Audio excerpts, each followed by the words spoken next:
Good evening friends. तो आज हम फिर से आ गए हैं एक बहुत ही मजेदार टॉपिक लेके अपनी इकोनॉमिक सीरीज का। अच्छा, आज हम जो पढ़ने वाले हैं वो हम शुरू कर रहे हैं फाइनेंशियल मार्केट। तो देखो, पहले हमने मॉनेटरी पॉलिसी का एक वीडियो बनाया, फिर हमने नेशनल इनकम अकाउंटिंग का बनाया। तो सीक्वेंस वाइज हमें अभी फाइनेंशियल मार्केट में एंट्री नहीं करनी चाहिए थी। हमें फिस्कल पॉलिसी वगैरह ये सब समझना मतलब जरूरी था। लेकिन लेकिन लेकिन ये जो है फाइनेंशियल मार्केट दिखने में आसान है, लेकिन ये काफी कंफ्यूजिंग है, जिसका हमें पता चला कल परसों एक प्रीलिम्स का सवाल हम सोल्व कर रहे थे और बहुत ही ज्यादा हम कंफ्यूज हो गए आपस में। तो हमने सोचा अगर हम इतना कंफ्यूज हैं तो बच्चे तो और भी ज्यादा कंफ्यूज होंगे। तो चलो फिर हमने सोचा कि इस पे थोड़ा सा एक क्लैरिटी वाला वीडियो बना दिया जाए। बाकी ये काफी सिंपल सा टॉपिक है, कुछ भी नहीं है, बस थोड़ी टर्मिनोलॉजीज हैं और डिफरेंसेस हैं, जिनको अगर एक बार क्लियर कर लिया दिमाग में तो उनमें फिर एज सच कुछ है नहीं। काफी सिंपल सा टॉपिक है। तो हम सारी चीजों को बड़े ही बेसिक से और स्टेप बाय स्टेप समझेंगे।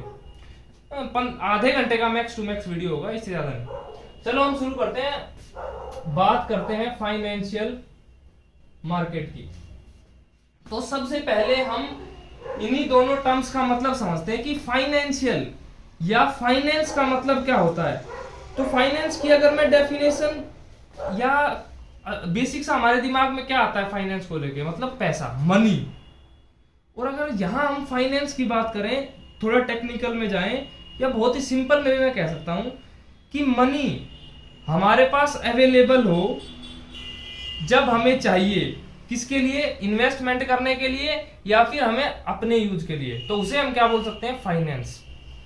और जहां ये मनी का लेन देन हो, मतलब बायर और सेलर जहां पे इंटरैक्ट करें, 25 बायर और सेलर जहां इंटरैक्ट करें, वो क्या है, मार्केट, वो प्लेस है। तो फाइनेंस का मतलब क्या हो गया, मनी की अवेलेबिलिटी किस किस काम के लिए, कंजम्पशन के लिए और इन्वेस्टमेंट के लिए। और मार्केट क्या है, वो प्लेस जहां पे मनी को लेके बायर और सेलर क्या करें, इंटरेक्ट करें। तो इन दोनों को मिलके क्या बन जाएगा भाई, फाइनेंशियल मार्केट। अच्छा, अब फाइनेंसिंग दो तरीके से हो सकती है। पैसा दो तरीके से आ सकता है हमारे पास। दो तरीके कौन कौन से हैं, एक तो डेट और एक इक्विटी, यानी मनी या हम बोल सकते हैं फाइनेंस हमारे पास दो तरीके से आ सकता है, एक डेट और एक इक्विटी। और जिस मार्केट में डेट से डीलिंग होगी वो मार्केट कौन सा हो जाएगा, डेट मार्केट। और जिस मार्केट में इक्विटी से डीलिंग होगी वो हो जाएगा इक्विटी मार्केट, या हम बोल सकते हैं इकोनॉमिक्स की लैंग्वेज में इंस्ट्रूमेंट।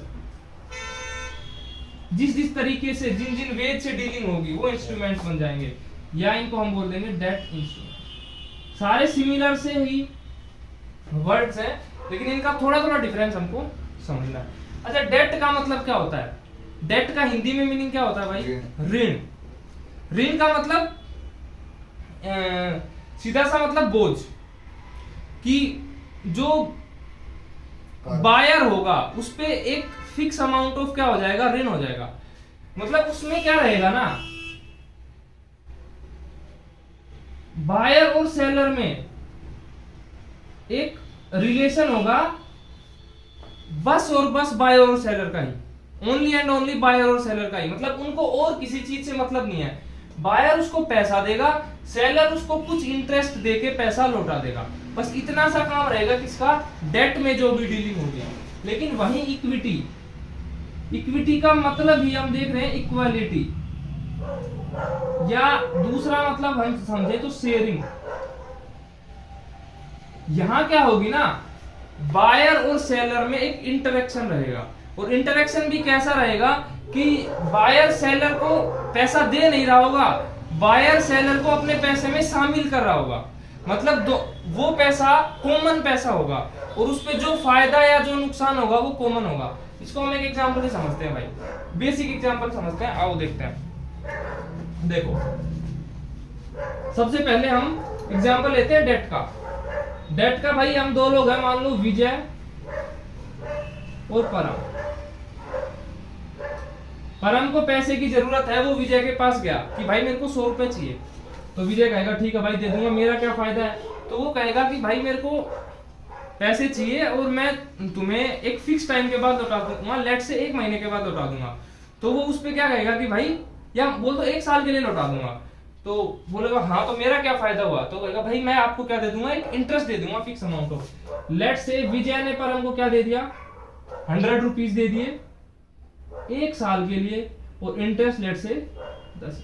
तो 1 साल के बाद क्या होगा भाई, 110 रुपए परम विजय को लौटा देगा।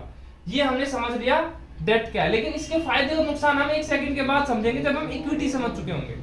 वहीं पे विजय लेट से विजय के पास 100 रुपए हैं और विजय को क्या चाहिए भाई, नहीं विजय के पास 100 रुपए नहीं है भाई, इस बार ये है परम है अपना। अच्छा नहीं लेट से विजय एक बढ़िया सी कंपनी का मालिक है और उस कंपनी की नेटवर्क 100 रुपए है भाई विजय की कंपनी है, लेट से विजय की कंपनी बनाती है टॉफी, नहीं विजय की कंपनी आईएएस बनाती है दोस्तों, ठीक है ना, इंस्टीट्यूट है लेट से। तो लेकिन अब क्या चाहिए ना विजय को, विजय क्या चाह रहा है कि बिजनेस को आगे बढ़ाना चाह रहा है और उसे क्या चाहिए, पैसा चाहिए, यही है, उसे पैसा चाहिए। तो वो अपने कुछ एसेट्स क्या कर देगा, मार्केट में रिलीज कर देगा। उससे क्या होगा ना कि सुनो समझते हैं इक्विटी का कॉन्सेप्ट थोड़ा समझते हैं। तो वो 100 रुपए के ना लेट से, अच्छा यहां तो क्या है ना, अभी 100 रुपए विजय के हैं तो पूरी ओनरशिप विजय की है। अब वो क्या कर सकता है, इस 100 रुपए के इक्वल अमाउंट के कुछ भी किस्तें बना सकता है, कुछ भी मतलब पेपर बना सकता है। लेट से उसने 100 रुपए के 10 के क्या बना दिए, 10 पेपर बना दिए और वो 10 रुपए मान लो परम को दे रहा है। क्या कर रहा है, या मतलब कहने का मतलब या वो एक पेपर, अगर वो एक पेपर परम को दे रहा है 10 रुपए का, तो उसने अब क्या कर लिया ना 10% पार्टनरशिप, या हम बोल रहे हैं 10% इक्विटी किसको दे दी, परम को दे दी। अच्छा इसका मतलब ये है अब कंपनी में 90% हिस्सेदार कौन है, विजय है, और 10% हिस्सेदार कौन है, परम है। ठीक है, अब आगे समझते हैं फर्क क्या है।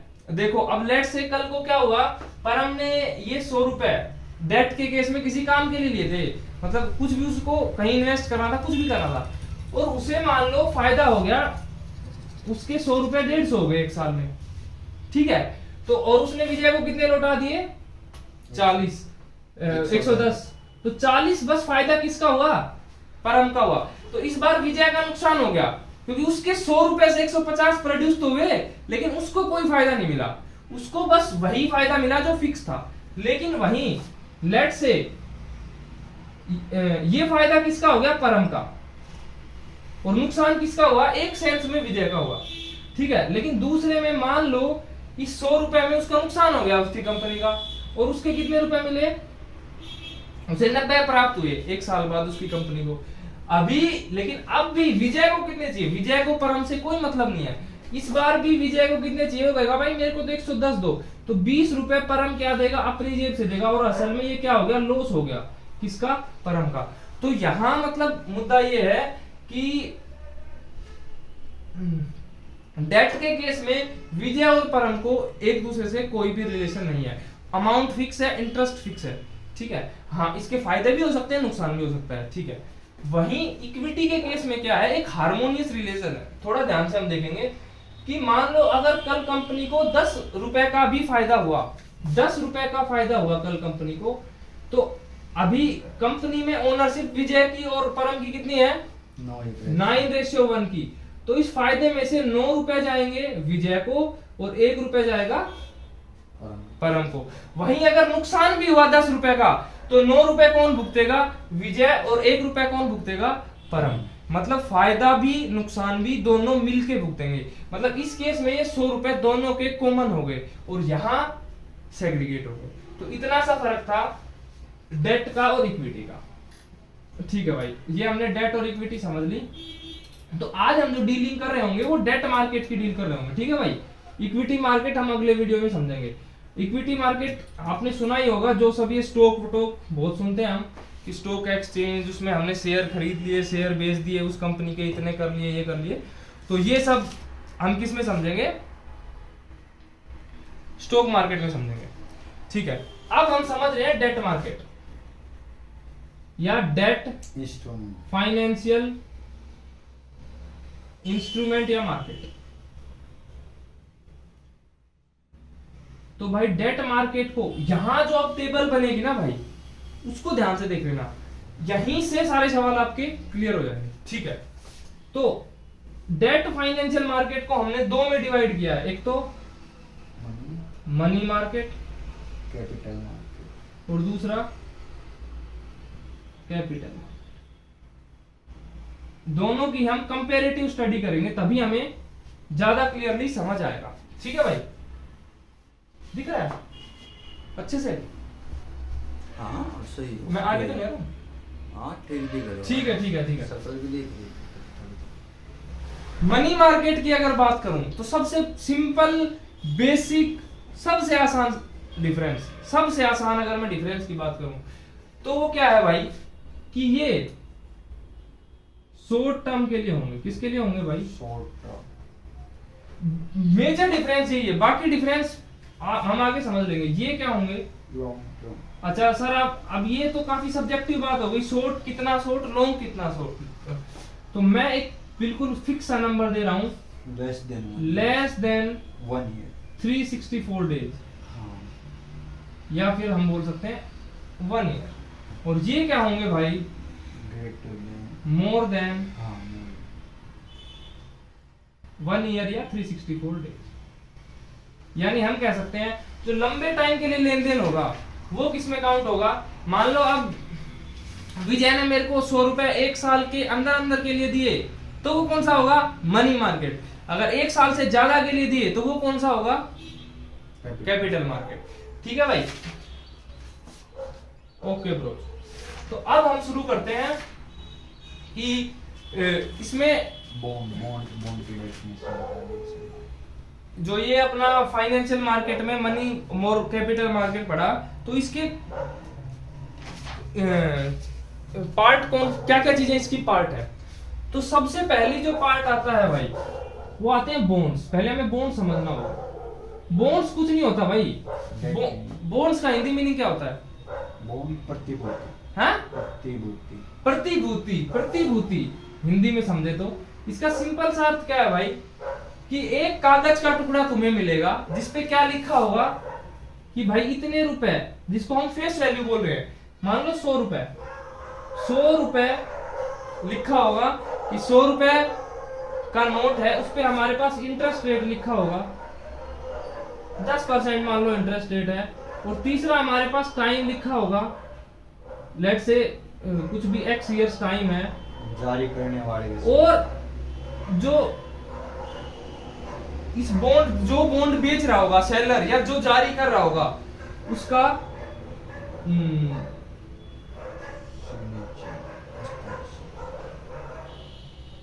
विवरण ना, या हम बोल सकते हैं सेलर्स, यहाँ पे नेम होगा या जो भी हमें कुछ रहेगा जिससे पता लगेगा कि बॉन्ड किसका है। और इस पे जो बायर्स है उसका कोई रिलेशन नहीं रहेगा। मतलब एक सिंपल कूपन कोड है, सीधी बात है, जिसके पास है उसका है।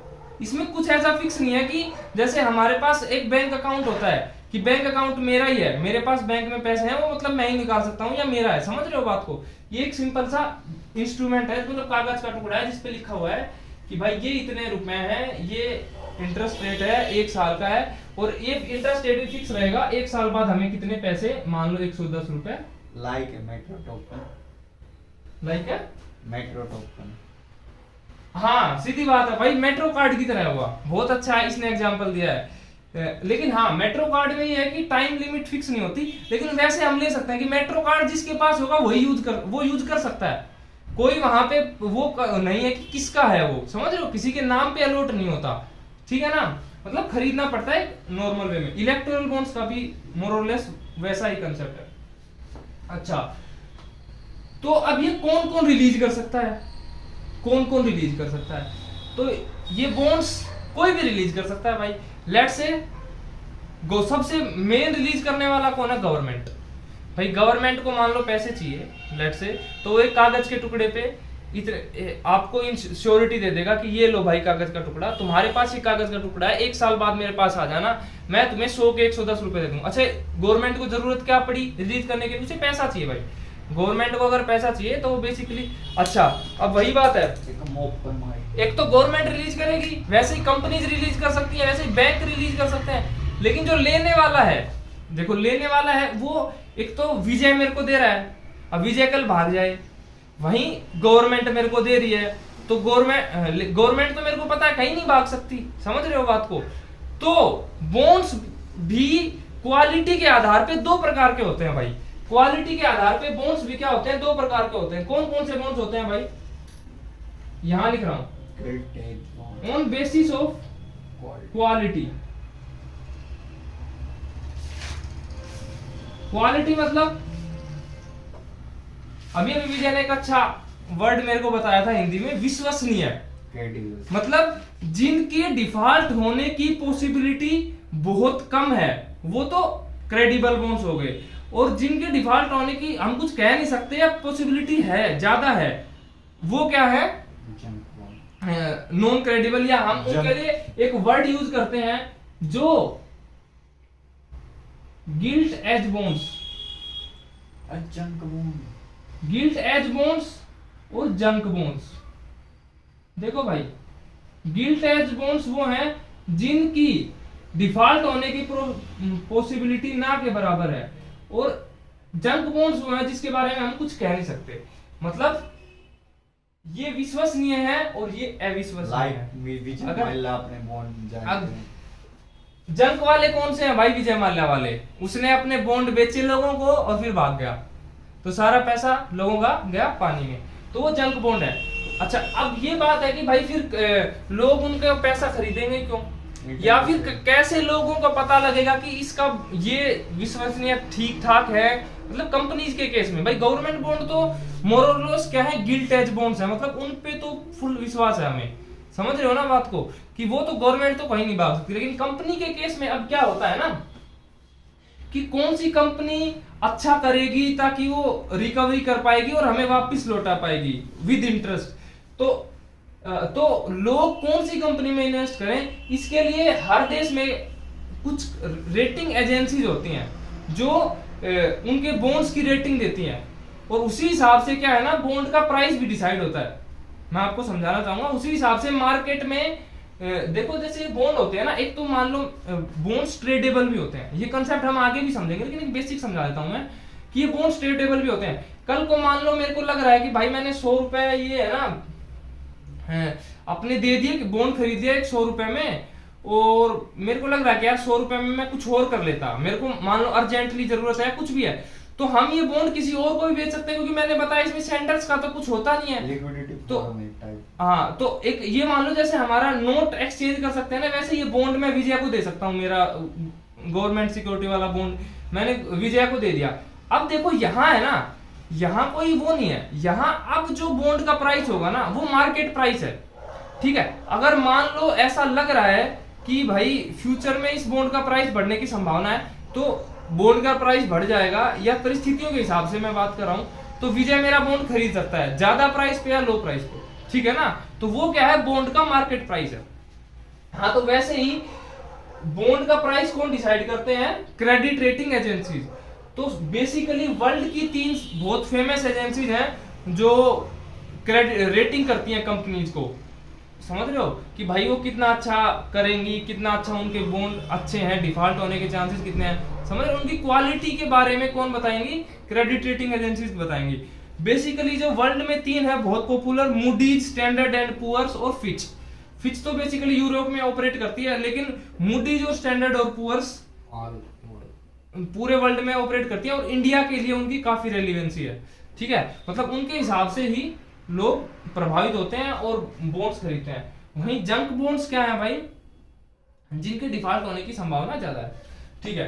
तो एक बात मैं तुम्हें प्रीलिम्स के लिए क्लैरिटी बता रहा हूं, कहीं भी गिल्ट शब्द का यूज हो जाए वो मतलब है गवर्नमेंट सिक्योरिटीज, ये दिमाग में रट लो, ठीक है भाई। तो अब हम चलते हैं।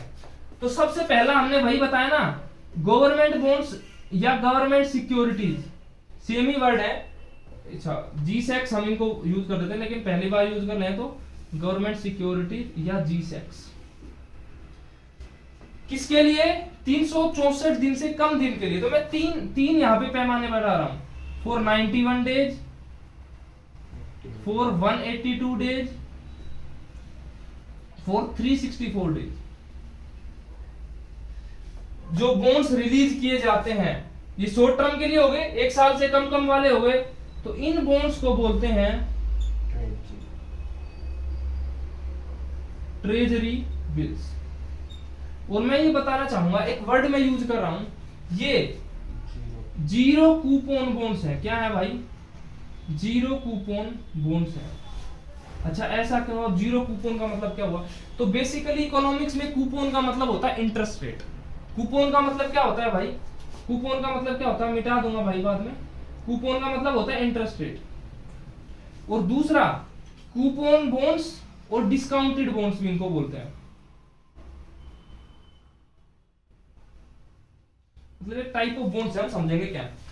तो पहली बात तो जीरो कूपन से हमने क्या समझा कि जीरो और कूपन मतलब इंटरेस्ट, मतलब जीरो इंटरेस्ट बॉन्ड, मतलब इस पे कोई इंटरेस्ट नहीं होगा। तो इस पे क्या होगा भाई, अच्छे से समझाओ सर, ये बच्चा बना। बिल्कुल, ये कूपन बॉन्ड्स मैं यहाँ बॉक्स में अच्छे समझा रहा हूँ भाई। एक्चुअली में कूपन बॉन्ड्स पे थोड़ा सा कंफ्यूज रहते हैं बच्चे, तो हम यही जीरो कूपन बॉन्ड समझते हैं भाई। जीरो कूपन का दूसरा नाम है डिस्काउंटेड बॉन्ड्स। इसमें इंटरेस्ट रेट पहली बात तो क्या होता है, जीरो होता है। अच्छा, तो फिर हम सोचेंगे यार इस पे फायदा क्या हुआ, डिस्काउंट। तो इस पे कुछ डिस्काउंट का मतलब समझते हैं। लेट से समझते हैं, एक बॉन्ड की वैल्यू, फेस वैल्यू कितनी है भाई, 100 रुपए है। तो इस केस में गवर्नमेंट क्या कर देगी, इसको डिस्काउंटेड प्राइस पे क्या कर देगी, इश्यू करेगी। हाँ, डिस्काउंटेड प्राइस पे इश्यू करेगी। इश्यूअर कोई भी हो सकता है, वैसे हम यहाँ गवर्नमेंट की बात कर रहे हैं। तो मान लो इश्यूअर, यहाँ हमने आरबीआई ले लिया, उसने इसका बॉन्ड प्राइस क्या कर रख दिया, 90 रुपए। 10 रुपए का इसने क्या कर दिया, डिस्काउंट पे इसको बेच दिया। और इसकी टाइम लिमिट मान लो कितनी थी, 1 ईयर। तो अच्छा, अब 1 साल बाद इसको वापस कितने रुपए मिलेंगे भाई, इश्यूअर बायर को 1 साल बाद मिलेंगे 100 रुपए। उसका प्रॉफिट क्या रहेगा भाई, 100 माइनस 90, 10 रुपीज। इस केस में कोई भी इंटरेस्ट निर्धारित नहीं है। डिस्काउंटेड बॉन्ड्स का मतलब समझ गए, पहले ही 10 रुपए के डिस्काउंट पे उन्होंने बेचा है, और फिर फेस वैल्यू पे, पहले डिस्काउंट पे बेचा है और फेस वैल्यू पे रिडीम करा है। गवर्नमेंट रिडीम कितने पे करेगी, फेस वैल्यू पे। तो ये क्या है भाई, तो ट्रेजरी बिल्स, टी बिल्स जिनको शॉर्ट फॉर्म में बोलते हैं, वो क्या होते हैं, जीरो कूपन बॉन्ड्स होते हैं, डिस्काउंट बॉन्ड्स होते हैं। ठीक है भाई, ओके। तो ये समझ आया, सभी को समझ आई ये बात भाई, ये बात आई समझ में कि नहीं आई सभी को? अच्छा, इसी में देखो, इधर देखो, मैं काफी डीप कंसेप्ट आपके क्लियर कर रहा हूं, बड़े ध्यान से देख लो, एक भी दिमाग में कंफ्यूजन नहीं रहना चाहिए। मैं तो यही कहूंगा, कोई भी कंफ्यूजन नहीं रहना चाहिए। ये गवर्नमेंट सिक्योरिटी बॉन्ड्स और टी बिल्स की खास बात है कि इन्हें कौन लॉन्च करता है, सेंट्रल गवर्नमेंट रिलीज करती है। कौन, केवल सेंट्रल गवर्नमेंट। ब्रैकेट में लिख लो, state government can't release treasury bills. Central government केवल ये काम करती है। अच्छा, तो वहीं अगर सेंट्रल गवर्नमेंट 91 डेज से लेस के लिए, लेस देन 90 डेज के लिए अगर टी बिल्स रिलीज करे गवर्नमेंट, सेंट्रल गवर्नमेंट, तो उनको बोलते हैं CMB, कैश मैनेजमेंट बिल्स। अच्छा, ये किसके लिए होते हैं? बहुत ही शॉर्ट टर्म के लिए भाई, 90 डेज तो बहुत, 90 है उससे कम दिन के लिए। नाम में ही देखो कैश मैनेजमेंट, गवर्नमेंट अपने हम ऐसा बोल सकते हैं थोड़े टाइम के कैश मिसमैच को मैनेज करने के लिए, या हम कह सकते हैं लिक्विडिटी मिसमैचेस को पूरा करने के लिए शॉर्ट टर्म के लिए बॉन्ड रिलीज करती है, जिन्हें क्या बोलते हैं? Cash management bills. और ये केवल और केवल कौन लॉन्च कर सकती है? Central government. और सेम वही चीजें रहेंगी, ये भी ट्रेजरी बिल्स है तो ऑब्वियसली जीरो कूपन रहेंगे, डिस्काउंटेड रहेंगे, ठीक है भाई। और सेंट्रल तो कंफ्यूज नहीं होना भाई, कंफ्यूज नहीं होना। अच्छा, अब गवर्नमेंट अगर लंबे टाइम के लिए कर दे, देखो यहीं मैं दोनों को, अच्छा एक बार में है ना, ये थोड़ा सा ऊपर वाली चीजें ज्यादा हो गई, चीजों को सेग्रीगेट करता हूं, तो एक बार मैं रब कर देता हूं, थोड़ा छोटा छोटा करते हैं क्योंकि हमें पूरा चार्ट बनाना है, ठीक है भाई। शॉर्ट में हम सारी चीजें लिखेंगे समझते हुए। सबसे पहला हम क्या कह रहे थे कि हम डेट मार्केट पढ़ रहे हैं, डेट मार्केट में हम पढ़ रहे हैं भाई मनी मार्केट, और दूसरा कैपिटल मार्केट। अच्छा, मनी मार्केट में हम सब बेसिकली मनी मार्केट का मतलब हमने समझ लिया कि लेस देन 1 ईयर और ये ग्रेटर देन 1 ईयर, ठीक है भाई, ठीक है। अच्छा, सबसे पहले हम क्या समझ रहे थे? गिल्ट एज बॉन्ड्स या गवर्नमेंट सिक्योरिटीज की हम बात कर रहे थे। तो सबसे पहला हमारा कॉलम हो गया गवर्नमेंट सिक्योरिटीज। गवर्नमेंट सिक्योरिटीज में पहला हमने क्या पढ़ा? T bills. टी बिल्स कितने कितने दिन के लिए होते हैं? 91 डेज, 182 और 364। अच्छा, इनकी तीन बात मैंने बताई, क्या क्या?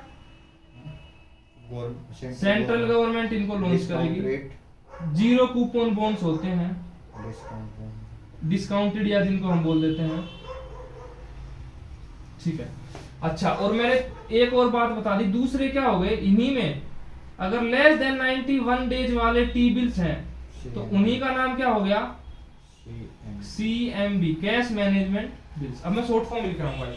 अब इसके कॉन्ट्रेरी हम कैपिटल मार्केट में चलते हैं भाई। गवर्नमेंट सिक्योरिटीज लॉन्ग टर्म के लिए, लॉन्ग टर्म गवर्नमेंट सिक्योरिटीज को हम क्या नाम देते हैं भाई? दो है हमारे पास। Number 1 dated securities. कौन लॉन्च कर सकता है? केवल और केवल सेंट्रल गवर्नमेंट। डेटेड सिक्योरिटीज, अच्छा ठीक है, डेटेड सिक्योरिटी क्या हो गई? लॉन्ग टर्म वाली। अब डेटेड सिक्योरिटी भी दो टाइप की होती हैं, एक जो सेंट्रल गवर्नमेंट रिलीज करती है, एक स्टेट, जिसको डेटेड सिक्योरिटी ही बोलते हैं। क्या बोलते हैं? डेटेड सिक्योरिटी ही बोलते हैं। लेकिन वहीं अगर state government, dated state government की डेटेड सिक्योरिटीज को हम क्या बोलेंगे भाई? क्या बोलेंगे? SDL, state development loan, development. तो देखो भाई, 4 तरीके की गवर्नमेंट सिक्योरिटीज हो गई। अब कभी भी कंफ्यूज नहीं होना है। 1 2 3 4। 1 2 क्या है? गवर्नमेंट सिक्योरिटीज मनी मार्केट वाली, छोटे टाइम के लिए। तो कोई पूछे कि गवर्नमेंट सिक्योरिटीज क्या है, तो हम कुछ नहीं कह सकते भाई। हमने ये बात समझा। हमेशा आपके पास ऑप्शन जो आएगा, जब हम सवाल भी देखेंगे अभी, उसमें मेंशन होगा टी बिल्स या SDLs। तो SDL है तो वो कैपिटल मार्केट में काउंट होगा। अभी कंफ्यूज बिल्कुल भी नहीं रहना है। और अगर टी बिल्स है तो वो किस में काउंट होंगे भाई? मनी मार्केट में। अच्छा, इन्हें गवर्नमेंट बॉन्ड्स बोलते हैं इन जनरल। मैं फिर से बता रहा हूं, इन दोनों को गवर्नमेंट बॉन्ड्स बोलते हैं इन जनरल। और अगर इन जनरल गवर्नमेंट बॉन्ड्स लिखा हो तो ये काउंट करने हैं, ठीक है। कन्वेंशन बता रहा हूं मैं। और ये इसमें आपको मेंशन होगा टी बिल्स, बिल्कुल क्लियरली पेपर में। वो हम 2023 का सवाल भी देखेंगे आज। उसके बाद सबसे पहला हमने समझा ये किसके लिए? अगर गवर्नमेंट क्या रिलीज करे, गवर्नमेंट अगर शॉर्ट टाइम के लिए क्या लॉन्च करे, बॉन्ड लॉन्च करे, तो उन्हें क्या बोलते हैं? Treasury bills. अब मैं सेम टू सेम कह रहा हूं कि ट्रेजरी बिल्स या हम कहते हैं शॉर्ट टाइम के लिए, शॉर्ट टाइम के लिए कि कौन एक कंपनी लॉन्च करे, मतलब हम बोल सकते हैं कि दो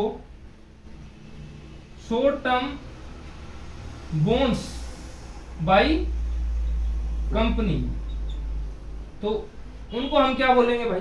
कॉर्पोरेट बॉन्ड, उनको हम बोलेंगे कॉमर्शियल पेपर्स। क्या बोलेंगे?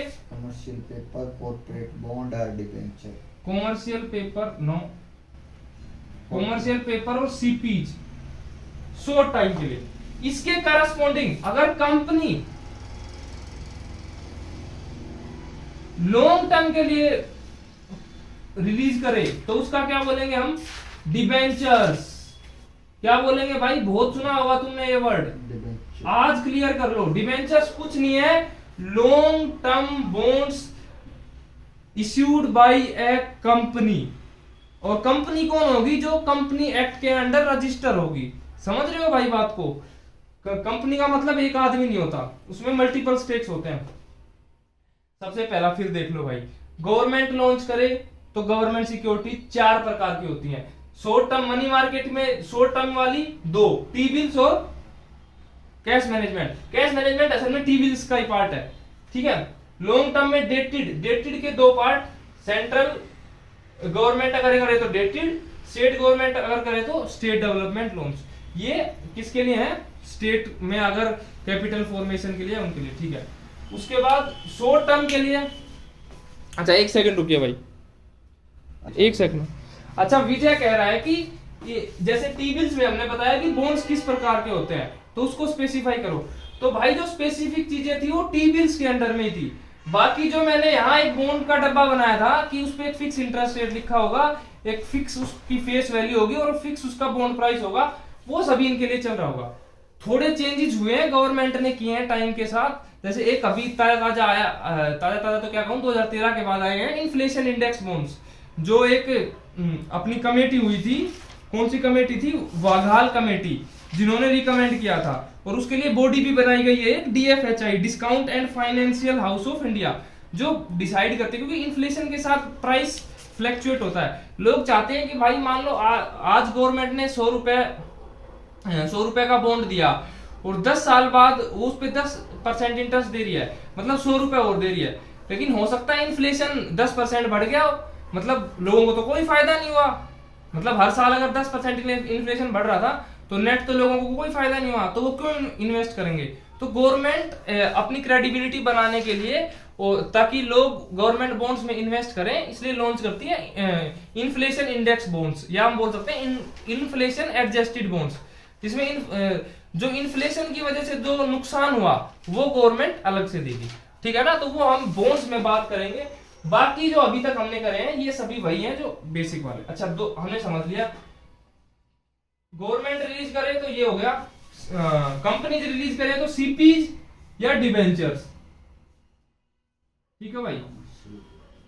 तीसरा, अगर कौन रिलीज करे?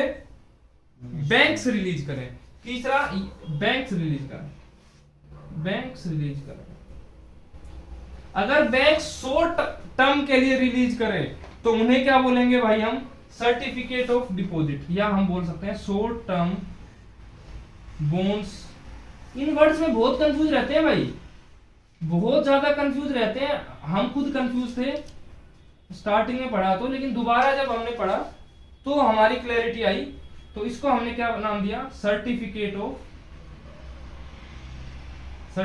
Of deposits. अच्छा, ये NBFCs, non banking financial institution भी ये रिलीज कर सकते हैं भाई। तो ये इनको हम बोलेंगे CDs, शॉर्ट टर्म के लिए बैंक के लोन, इनका क्या बोलेंगे हम? CDs, ठीक है भाई। ये समझ में आ गए यहां तक हमें सारी चीजें? अच्छा, और कैपिटल लॉन्ग टर्म में बैंक के जारी करेंगे। लॉन्ग टर्म में कौन से करते हैं? कोई सा ना जारी करें। लॉन्ग टर्म के लिए तो बैंक देता ही नहीं है ना, क्योंकि बैंक का काम है वो कमाना। बैंक का काम है वो प्रॉफिट कमाना, प्रॉफिट। और ज्यादा टाइम के लिए अगर वो किसी को दे देगा तो उसको अपनी लिक्विडिटी भी मैनेज करके रखनी है। ज्यादा टाइम के लिए वो पैसा बाहर नहीं रख सकता। ठीक है ना। तो लॉन्ग टर्म के लिए बैंक एज सच कोई नहीं रिलीज करता, या उसके लिए हम कह सकते हैं एक स्पेसिफिक नाम नहीं है। जैसे एफडी हम बोल सकते हैं, नहीं एफडी तो बहुत गलत हो गया, लॉन्ग टर्म के लिए बैंक देता ही नहीं है। ठीक है भाई, ओके। अच्छा, इनमें कैपिटल मार्केट में मैंने एक और क्या बताया भाई, एक और टाइप के बॉन्ड्स मैंने बता दिए, इन्फ्लेशन इंडेक्स्ड बॉन्ड्स। ये भी एक टाइप के बॉन्ड्स है, ये गवर्नमेंट भी रिलीज करती है आजकल। इन्फ्लेशन इंडेक्स बॉन्ड्स का मतलब यही है कि और ये लंबे टाइम के ही होते हैं भाई। इन्फ्लेशन इंडेक्स बॉन्ड्स, एक साल का इन्फ्लेशन हो तो क्या ही काउंट होगा। जो लंबे टाइम के लिए बॉन्ड्स होते हैं उनमें हमें इन्फ्लेशन का इफेक्ट काउंटर करके और बॉन्ड के पैसे वापस दे दिए जाते हैं। तो ये जो स्ट्रक्चर है भाई, ये पूरा एक होलसम स्ट्रक्चर है, इसको बड़े ध्यान से देख लीजिए, इसी में से सारे सवाल बनते हैं। सब कुछ मैंने बता दिया है, कुछ भी लेफ्ट नहीं रहा है। और ये बता दूं, इन्फ्लेशन इंडेक्स बॉन्ड्स के लिए अभी बॉडी भी हमारे पास है DFHI, जो discounted financial house of India, जो बताता है कि इन्फ्लेशन का इफेक्ट को काउंटर करने के लिए कितने हमें पैसे देने चाहिए या नहीं देने चाहिए। तो ये जो हमने भाई डेब्ट इंस्ट्रूमेंट पढ़े हैं या डेब्ट मार्केट पढ़ा है, किसका, फाइनेंशियल मार्केट का। अगले जो वीडियो रहेगा उसमें हम क्या पढ़ेंगे, इक्विटी मार्केट पढ़ेंगे। तो यही हम वीडियो को खत्म करना चाहेंगे। उससे पहले मैं एक बात आपको बता देना चाहूंगा भाई कि अच्छा बैंक्स में, हाँ बैंक्स में मैं एक बात और बताना चाहूंगा, इसमें सीडीज में, अगर सीडीज या हम करें ये शॉर्ट टर्म लोन एक दिन के लिए दिए जाए या बहुत ही मतलब 24 घंटों के लिए दिए जाए, तो इनको हम मनी एंड बैंकिंग में आप सबने पढ़ा होगा, कॉल मनी मार्केट इसको बोलते हैं। स्पेसिफिक टर्म है इसके लिए, कॉल मनी मार्केट। तो कॉल मनी कहीं भी वर्ड आ जाए मतलब रातों रात के लिए। ये मतलब मान लो बैंक को कुल अपनी बैलेंस शीट मेंटेन करनी है, उसमें कुछ दिक्कतें आ रही हैं, तो वो रातों रात के लिए लोन लेती है। किससे? ये डीलिंग होती है बैंक्स की अदर बैंक्स के साथ, मतलब बैंक्स एंड बैंक्स और बैंक्स या एनबीएफसी से भी ये लोन ले सकती है। एनबीएफसी कौन होते हैं? नॉन बैंकिंग फाइनेंशियल इंस्टीट्यूशन या कंपनी। ठीक है, तो ये कॉल मनी मार्केट मतलब बैंक्स लोन ले एक दिन के लिए, समझ रहे हो, मतलब बहुत शॉर्ट टाइम के लिए, कि मतलब आज लिया और कल वापस देना है उनको। तो ये जो बॉन्ड्स होते हैं इनको कॉल मनी बॉन्ड्स या कॉल मनी मार्केट, ये जो जिस मार्केट में ये डीलिंग होती है ये रातों रात वाली होती है। ये बैंक्स की आपस में और बैंक्स की नॉन बैंकिंग फाइनेंशियल इंस्टीट्यूशन के साथ भी। तो ये हमने पूरा ही टॉपिक कंप्लीट कर दिया है, इसमें मेरे को नहीं लगता कुछ भी बचा होगा। अगर आपको कोई भी कंफ्यूजन हो तो ये और बता के डीमैट और आरडीजी अकाउंट। अच्छा, डीमैट और ये अकाउंट ये हम इक्विटी मार्केट में डील करेंगे, क्योंकि शेयर्स वगैरह और ये सब जो चीजें हैं ये सब आती हैं इक्विटी मार्केट में। तो इक्विटी मार्केट में हम स्टॉक वाले कंसेप्ट समझेंगे और किस तरीके से काम करते हैं, आईपीओ क्या होता है हमारे पास, रेड हेरिंग प्रोस्पेक्टस क्या होता है, किस तरीके से इन्वेस्टमेंट की जाती है। तो अगले में आपको हम शेयर मार्केट का मास्टर बनाने की पूरी कोशिश करेंगे। लेकिन अभी हमने जहां से ज्यादा सवाल आते हैं, मोस्ट प्रोबेबल होते हैं, इस चार्ट से ये मान लो एक ना एक सवाल आ जाता है। और 2023 के प्रीलिम्स में भी एक सवाल आया है जिसको अभी हम डिस्कस करना चाहेंगे। चलिए ये मैं सवाल लिख रहा हूं तो आप सब खुद ही उत्तर देंगे। 2023 का है प्रीलिम्स का सवाल, तो हाँ इसका आंसर कमेंट में दें। मतलब वैसे तो अब तो ये बहुत ही लो लेवल का सवाल बन गया हमारे डिस्कशन के बाद, कुछ भी इसमें नहीं है, हमने सब कुछ कवर कर ही दिया है। ये कह रहा है consider the following markets, consider the following markets. तो इसने दे रखा है number 1 government bond market, number 2 call money market, number 3 T bill market और नंबर 4 स्टॉक मार्केट। ठीक है भाई, और ये इसने कहा है कि how many of above are capital market.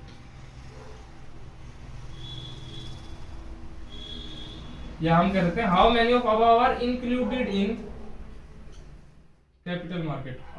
Option है ओनली 1, जो नया ट्रेंड चला है भाई, अब आपको पता ही है, ओनली 2, ओनली 3, ओनली 4। मैं समझता हूँ इस सवाल का आंसर हमारे वीडियो से पूरे तरीके से दिया जा सकता है, बहुत ही अच्छे से। अगर आपको ये आंसर नहीं दे पाए तो मेरा सजेशन है एक बार वीडियो को दोबारा जाके देखो। ये सवाल अपने आप में ही, एक्चुअली में ये वीडियो ही सवाल के लिए बनाया गया है, और ऐसे आने वाले फ्यूचर के सवालों के लिए भी। तो ठीक है भाई, थैंक यू, गुड नाइट। फिर मिलते हैं अगले वीडियो में स्टॉक मार्केट के साथ। ओके।